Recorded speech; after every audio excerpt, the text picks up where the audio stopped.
بسم اللہ الرحمن الرحیم۔ آج کی اس ویڈیو میں ہم بات کریں گے اس قوم کی جو اللہ تعالیٰ کی نافرمانی کرتی تھی۔ اللہ تعالیٰ نے اسے تباہ و برباد کر دیا۔ ہماری اس ویڈیو کو صدقہ جاریہ سمجھ کر شیئر کیجیے۔ ان نشاء نغرقهم فلا صریخ لهم ولا هم ينقذون الا رحمۃ منا۔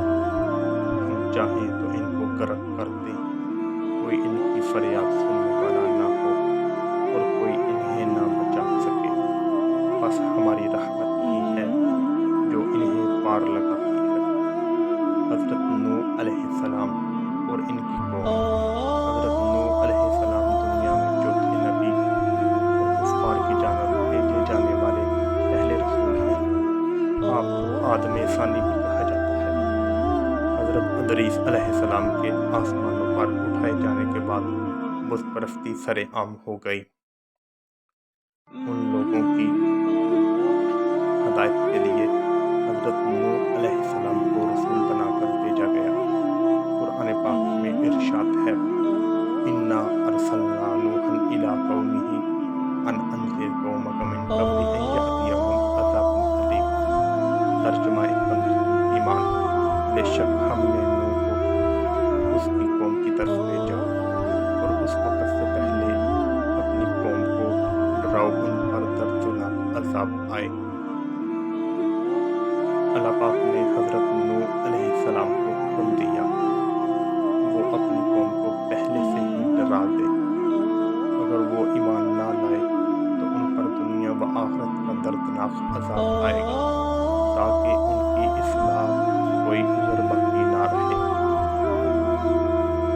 حضرت نوح علیہ السلام کی قوم نے سرکشی کا مظاہرہ کرتے ہوئے آپ کو جھوٹا قرار دیا اور بت پرستی پر قائم رہے۔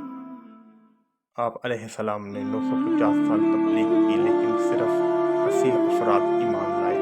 سیرت الانبیاء۔